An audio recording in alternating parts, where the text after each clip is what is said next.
Welcome to Empower Team Call Monday night. My name's Tova Privet, and I'm excited to kind of go over the stuff that I love to talk about so much. You're probably sick of hearing it, but mindset work, and that's such a broad category.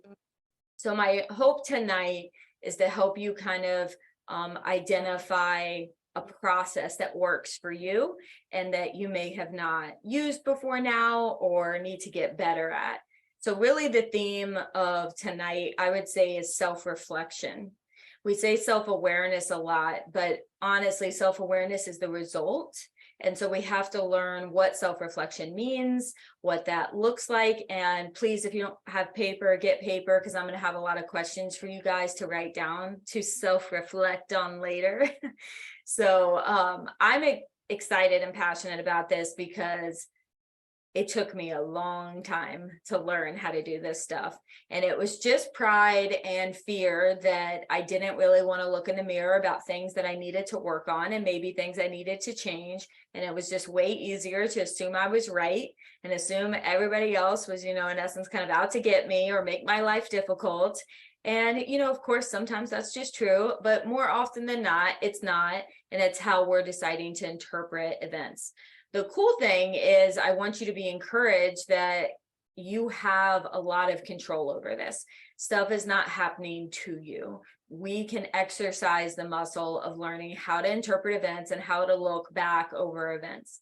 This is a life skill. I know we're here for a business team call, but you would be hard pressed to find somebody who's doing excellent in their business and their personal life is totally falling apart. And by personal life, I mean like all their friendships, their family relationships, their spouse.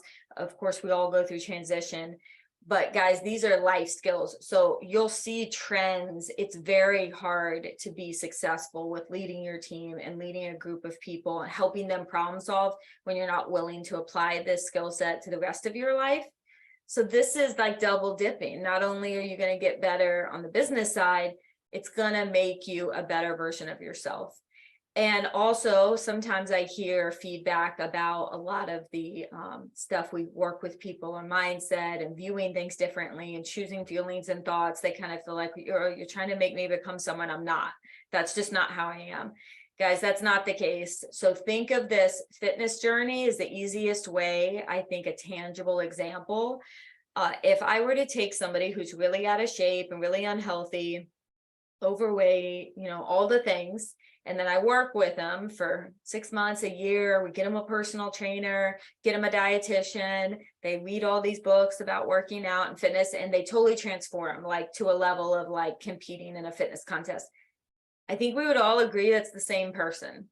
It's a improved version of that person. That person's going to feel better, live longer, feel better in their clothes, maybe be a little more joyful, sleep better, do all sorts of things better.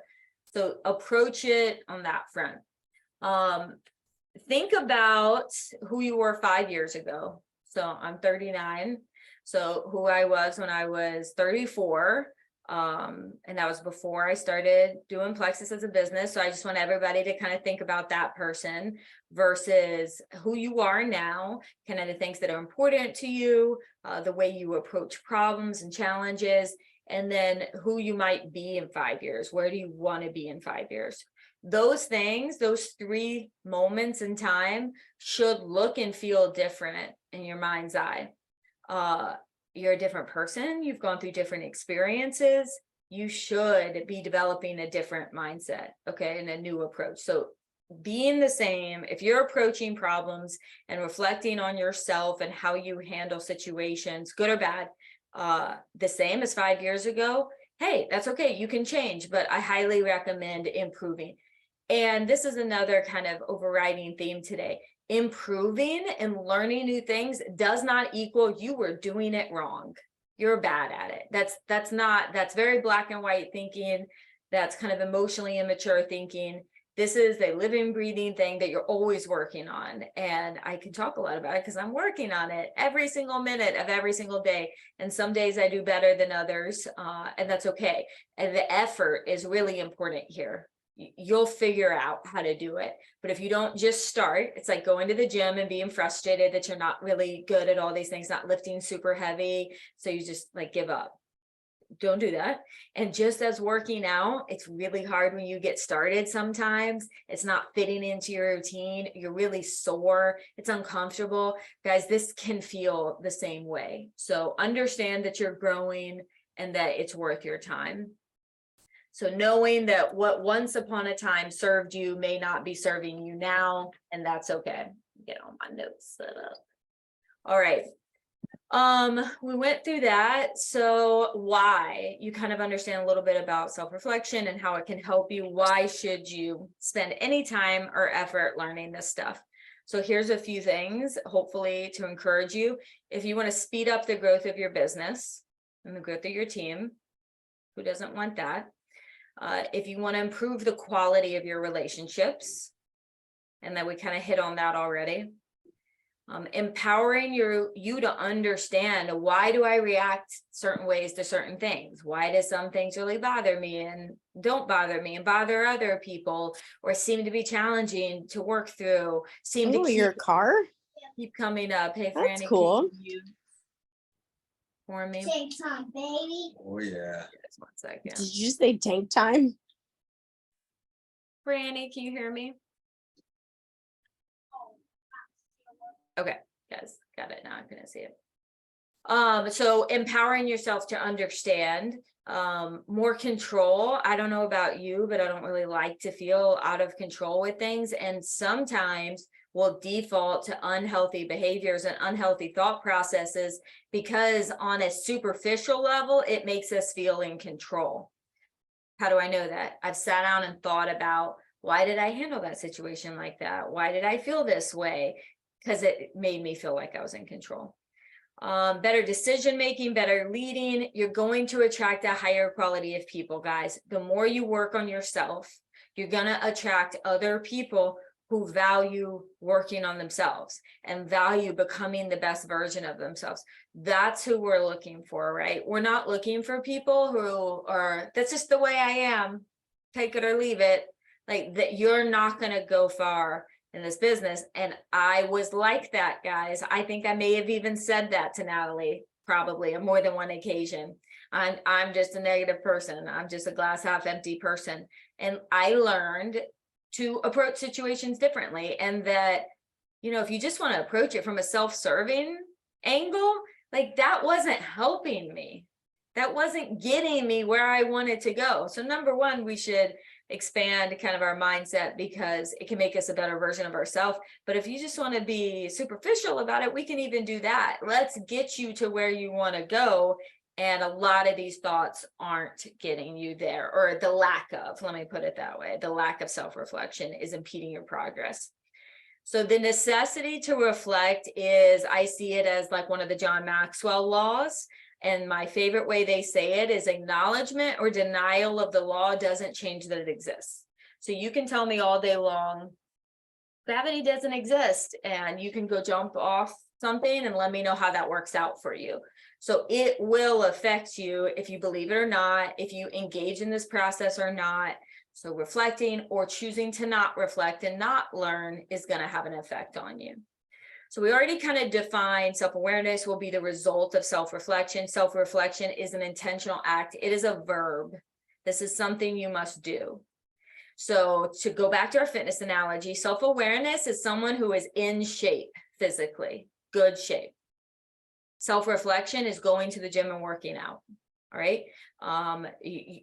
You're not going to be in shape if you don't go work out. It's pretty straightforward. So you're not going to be self-aware if you don't set aside time to self-reflect and come up with a process. That's what I'm trying to help us get started on today. It's a big process, but we got to start somewhere. All right. So why does this not occur naturally? Why is this not just intuitive to us that to sit down and think about like that was a difficult conversation. I avoided that and it didn't go well. Why did I do that? Like, who wants to do that? But I want you to know why your brain avoids this. And if you know, you can kind of take a shortcut here to get through it quicker. I know you've heard me say it, but it's really worth thinking about. Your brain will seek pleasure and avoid pain. And the latter, avoid pain, it will do it at all costs. So it wants to do both of those things, but if it has to choose between the two, it will avoid pain at all costs. even when it doesn't serve your goals and doesn't serve you and often harms you.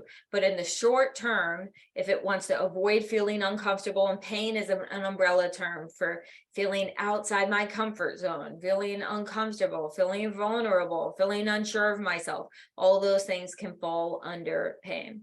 So we must learn to identify pleasure seeking, pain avoiding activities that kind of give us a hint, raise a red flag that, hey, you're doing these things that you tend to do. Why might that be happening? Is there something here below the surface that I need to look at? So that it's peeling back layers of yourself. And we're good enough to do that. It matters. And so the cost of not doing it is kind of the opposite of all the benefits that we talked about. You're going to have less growth. Your relationships are going to suffer for it, varying degree. And then, of course, if we're growing less, we're going to have less of our goals that we meet and less success. Okay. And this doesn't feel good always, this process. In fact, really taking a look at how you handle situations, you almost always find something that I could have done better. So you have to rewire how you look back. It can't be a self-critical, like, gosh, I did so bad on that and I just suck. And I don't know if I'm ever going to be a good leader or ever going to be a really good friend. But like, knowing everything I know now that I'm not emotional, like, if that same situation happens tomorrow, I could probably do a few things different.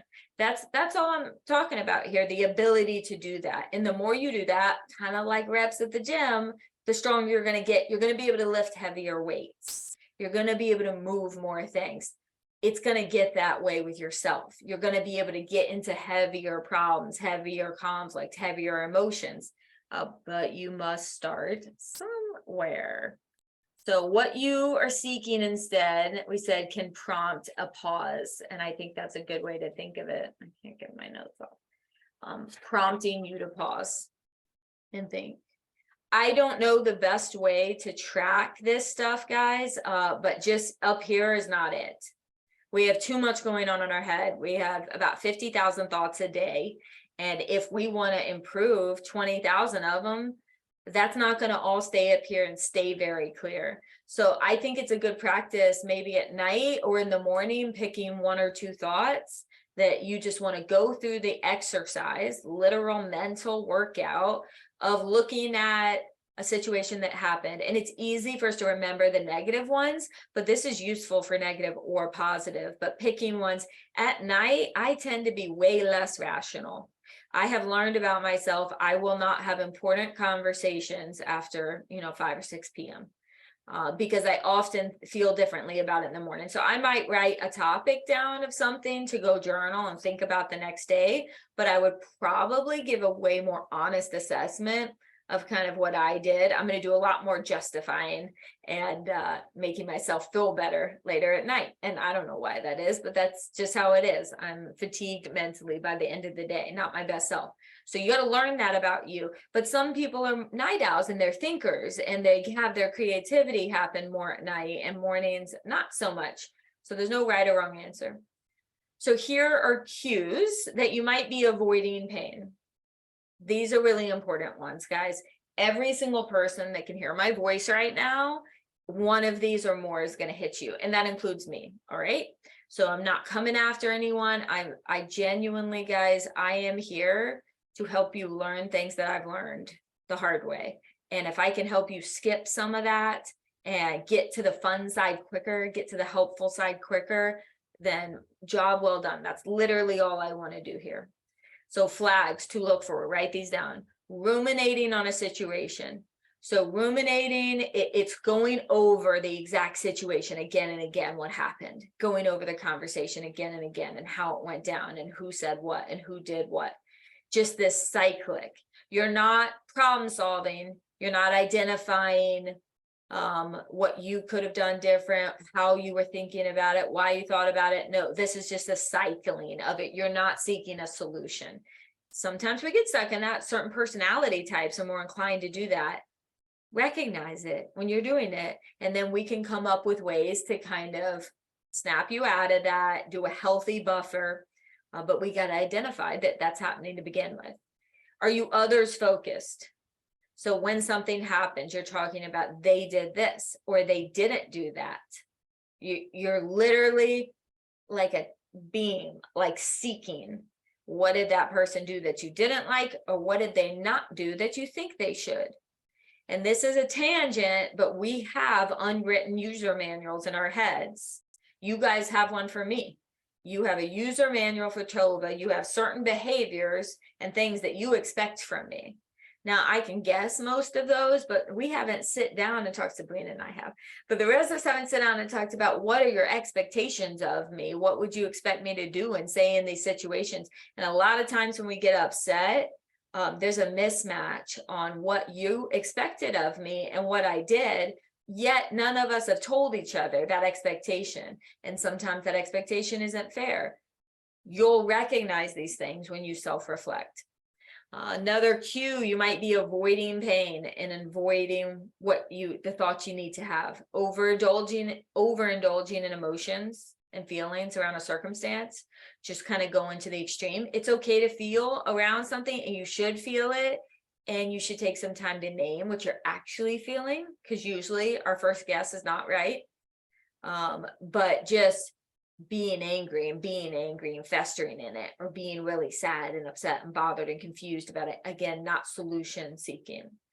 Avoidance of the whole situation, the attitude, I don't have time for that. That's a red flag. That's bad. You do have time for that. This is a relationship business. You might realize through your process you need a tiny break. It's been shown again and again, the longer you wait to deal with situations, the worse it's going to be.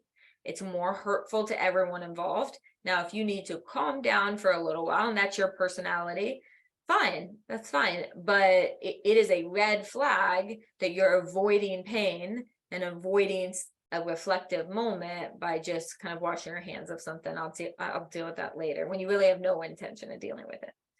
Blaming and an over obsession with who was right and wrong in a situation, guys. I want an overriding question next to these. I feel like it's the kid meme, like, but did you die? I want to say the thing like, did it really matter? I really want to say that about all these things. Does it really matter? Your feelings matter, but out of the whole situation, when all the dust settles, how is it helping you to your goals in your business? What someone did or didn't do almost never has an effect in your business. How someone made you feel at a moment in time, yeah, if that's an important relationship, you need to talk to them about how they made you feel, and maybe they didn't mean to, and they need to communicate better. That doesn't affect where you're going. This is what we're meaning when you have to be results and goal and oriented, focused. All this stuff is white noise. It's making noise. It's taking up space that you need, that is limited space for your energy, your mental capacity, your motivation for your business. Any of these things are going to get in there and kind of suck the life out of it. So we went over rumination, others focused, what they did or didn't do, overindulging in emotions, avoidance, delay, blaming, who's right or wrong, criticism. Guys, this is a big one. I'm going to hit on criticism in a second. It feels good. That's the other thing I have written real big at the top of my page, highlighted, and I didn't say it. All these things feel good. They short-term feel good. They feel good like scratching a mosquito bite. None of them are helpful long-term, and none of them move them towards our goals. Many of them move them away from our goals, but man, it feels good. So think about what the brain's doing. It wants to avoid pain, seek pleasure. If there's something right in front of it to feel good, and I'm not having to feel any pain when I'm criticizing someone else, I feel pretty good about myself because I'm usually criticizing them for something that I've got on lockdown. So there's a point to it. It's not just random. Gossip is another one, guys. Big red flag. It can be a habit, but there's usually a lot more to gossip than it's just a habit of people talking about each other in a negative way. And the term gossip, at least for me, hits on a lot of things. So wanting to be in the know, just wanting to know what's going on with someone else's situation, that's a form of gossip. You don't need to know. If it doesn't involve your direct downline, upline, you don't need to know, okay? That doesn't grow your business. So protect yourself from a potential gossip situation and stay out of it. You don't have a bunch of extra energy to blow. It's a waste of time. You go watch the E channel, like you don't need it.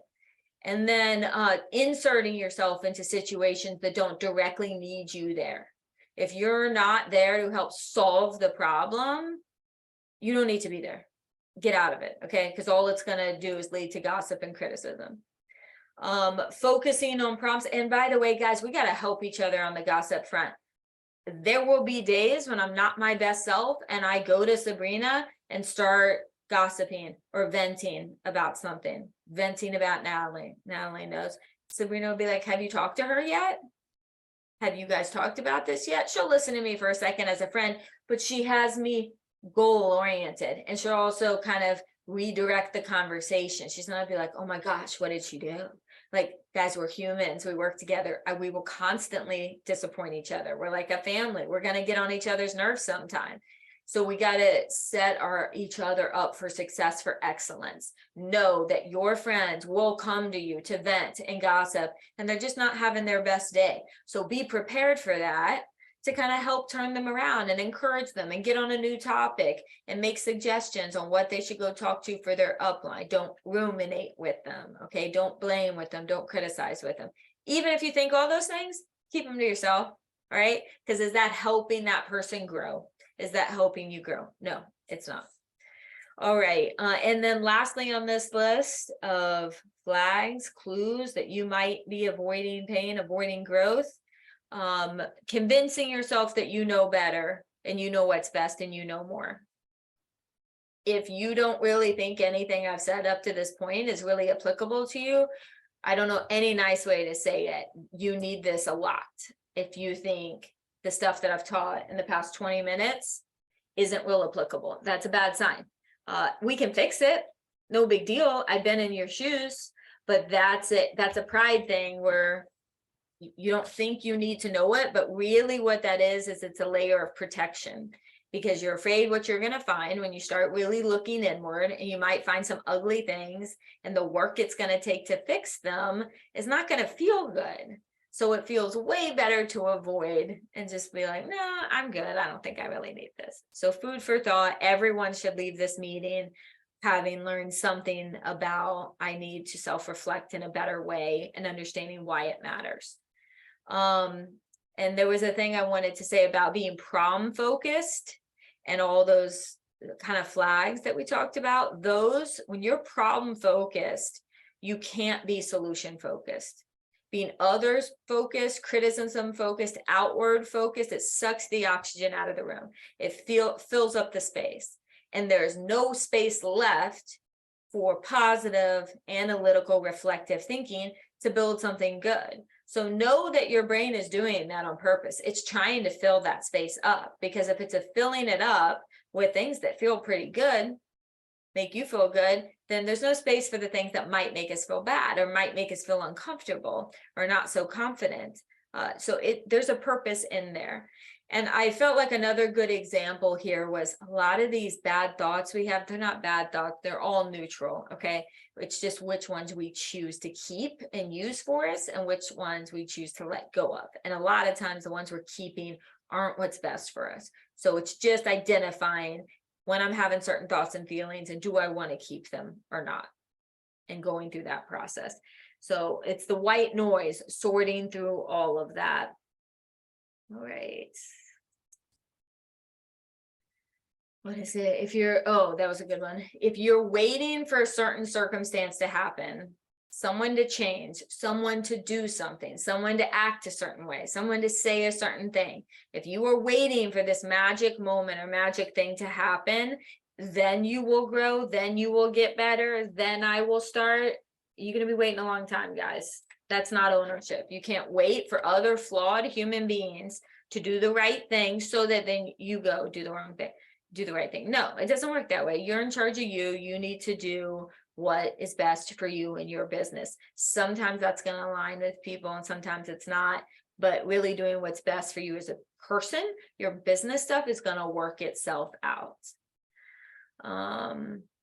All right, so clues into self-reflection to take actions. So I told you all the things that are kind of hints that you need help here. And then these are like triggers. This is like, oh, now's the moment. When you're feeling big emotions, so write these down. Big emotions. I am irritated. I am angry. My feelings are hurt. That's a hard one for people to say. Usually they're very angry and irritated. And what it actually is your feelings are hurt or you're sad, very annoyed, a big feeling that you can feel. Something's behind that. Rarely does the circumstance and emotion match when it's a big feeling. That means it triggered something. That means we just need to sit down and reflect on it. Okay. And in your reflection, you need to ask about the manual. Like this person's manual. I expected my best friend to say this to me on this day and this time, and she didn't. So now I'm really upset. My feelings are hurt. Did I ever tell her that? Probably not. So now I'm holding her to a standard that she doesn't even know about. And it's funny when you start paying attention, you're doing that to a lot of people. So big emotions, feeling misunderstood, underappreciated, used, arrogant. So they're not understanding me. That's frustrating. I feel underappreciated, devalued. And the arrogant factor comes in as they should be happy I'm doing anything. They're lucky I'm here at all. So a hyperinflated sense of self. All of you have massive value, but we all have work to do. No one's more valuable, less valuable than anyone. Poor communication. I could be totally right. And I know I'm right. But if Sabrina, is totally confused about what happened and upset, that's not good. And that doesn't mean I handled the situation wrong. It didn't work for how I handled it with Sabrina. It's not right or wrong. It's what got communicated. So if I hurt Sabrina's feelings, totally not intending to, that doesn't mean, Sabrina, you're wrong. Your feelings shouldn't have been hurt. No, I miscommunicated something and missed the ball at the pass. So we need to talk so I can figure out, yeah, exactly. Emotional maturity here. But you will find that. Don't let that term intimidate you. If you go through the tiny practices each day of identifying one situation that maybe had a big emotion tied to it and just working through, that's a few reps. You will get stronger and stronger and be able to lift the heavy things. Feeling defensive. This is a huge one. This is a big one for me that literally I'll feel it. And then now I can immediately come back. I'm like, oh, that's interesting. So that's what I say now. Because feeling defensive is such a nasty feeling. I hate to feel defensive, and offended is wrapped right up in it. Like, what, you think I can't handle that? You think I didn't do that? You're insulting, like, what I know, what I'm doing. There's so much tied up in that. And it's rarely tied to the person you're talking to. Rarely. Sometimes it is. Feeling the need to be in control, micromanaging. You really got your hands tight on stuff. I know I'm going to go over a few minutes on Jackie's call, but we're almost done. So these are, I hope you see the trends where these are the types of behaviors of things that our brain wants to do instead of leaning into growing and leaning into what's actually going on here, digging down in the layers. It'll do all that big column of things instead. And then here, these are kind of the one-offs, like sound the alarm, like I need to hit pause. I need to go write some feelings down. I need to think about it. And you can't always do that in the exact moment. Make a note in your phone, make a note in a list that I need to run through the thought model later with that. This is also a fun activity. I want you to write down situations where you felt like you were heard. Who makes you feel appreciated? Who do you really trust and can be vulnerable with? When do I feel really happy and eager and motivated? When am I open to feedback? This was a super enlightening one that I looked at recently, that the situations when I take feedback really well from Natalie, and then other ones where it really wouldn't matter what she said. I just wasn't in a spot where I wanted to hear it. I'm the common denominator there, guys. It's the same person who loves me the same amount, trying to help me grow into the best version of me. I was in a different state where I heard it different. So see how it can be tricky. Your brain can trick you into stuff if you don't sit down and think about it. And why did you feel that way in those situations? So the thought model works perfectly for going through what feeling you had. Your feeling could be undervalued, or your feeling could be really important because they trusted me. And there's different thoughts behind both of those, and they result in different actions and consequences ultimately.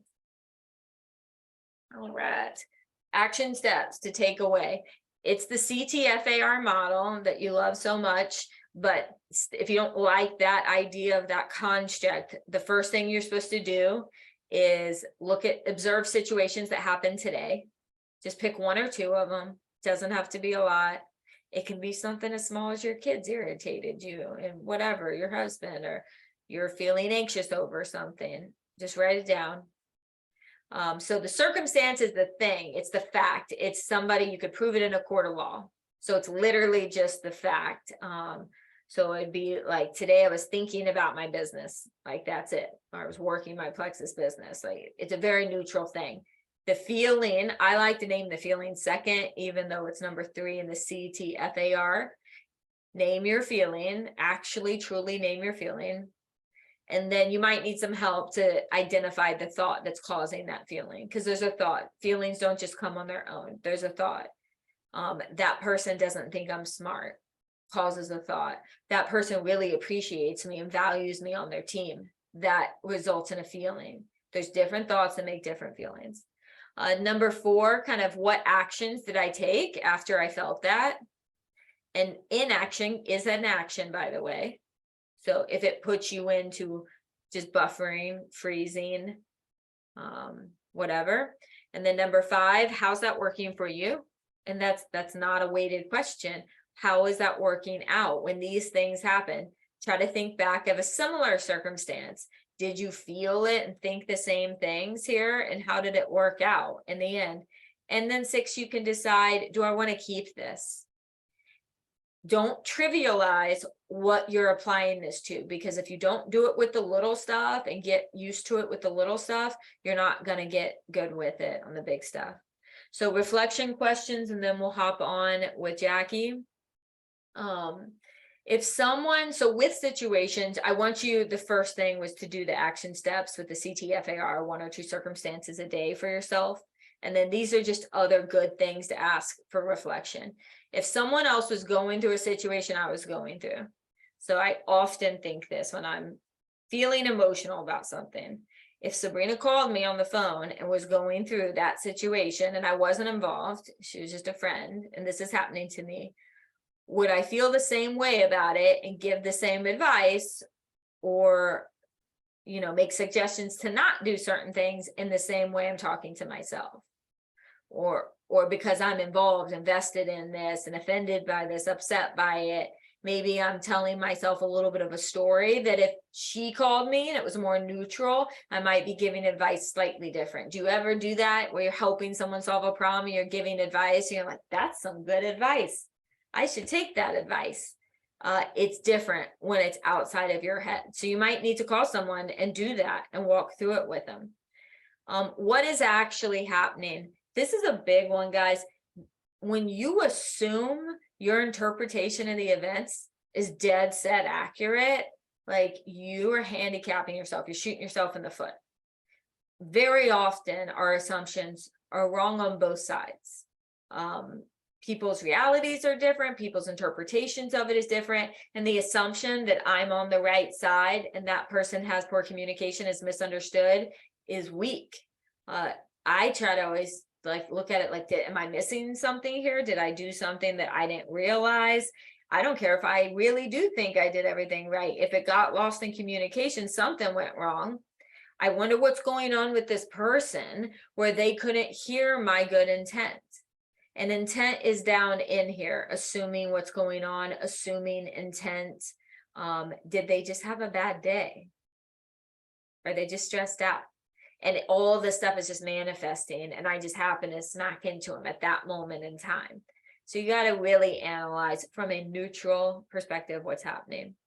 Do my feelings match the circumstance? That's a really good one. If a total neutral party were to look in and know this happened and this is how I feel, do they really match? Sometimes they're mismatched because there's a lot more below the surface that you need to go through. What lesson can I learn from this? Guys, this is how you have to approach everything. Like, what happened? What do I think and feel about it? What was the result? Do I want to keep that? And what can be learned? And the only reason to learn is to help you move towards your goals in a more efficient manner, and others do the same. So everything you're doing and saying, it should be checked through. Is this helping serve my team's goals and my goals? That's conversations you're having, things you are doing, things you aren't doing. They're equally as important. And your actions and thoughts do have effects. And then who can I process with? This is the last thing I'd say. It's important to have somebody who has been or is closer to your destination than you. Don't go ask a twice divorced person for marriage advice if you're having trouble with your marriage. Maybe go ask somebody who's gone to marriage counseling and had to work through problems. Don't go ask someone who their finances are in ruins for like, where should you go invest? Go find somebody who figured out and got self-made and messed up and fixed it and succeeded. Go ask them. So I'm not saying you have to find perfect people, but don't ask for mentorship from people who are still going to the destination with you guys. They're ill-equipped to give that to you. And when I need mentorship, I go to people who've been there and done it. That's on any walk of life. Personal trainer, back to the fitness thing. Would you want to walk in and have a personal trainer who's totally out of shape and they're like, well, I've read a lot of the books though, and I took the test?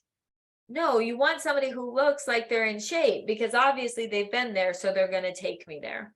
So final takeaways is no one and nothing needs to change for you to feel better and think differently. That's 100% in your control. I wish sometimes it was in my control to help you guys think and analyze things better. I can't want it for you. You've got to understand the benefit of doing this. You have control. There's value in learning, and understand why, this is not natural default to you, and identifying trends. It's going to help you stay on track and clues when to take action. So I encourage you to go to your upline in your next coaching session. This is, I promise, my final thing, and ask, hey, do you have any suggestions on maybe one area that I need to become more self-aware in? Because we don't want to list off, you need to work on these 91 things. Just what's an area you see that maybe I'm a little low on my self-awareness. If that gives you like heartburn, even thinking about asking that, that's a red flag. You need to ask that. Okay. It's all right if you're not comfortable all the time. It's totally all right. It's going to be worth it.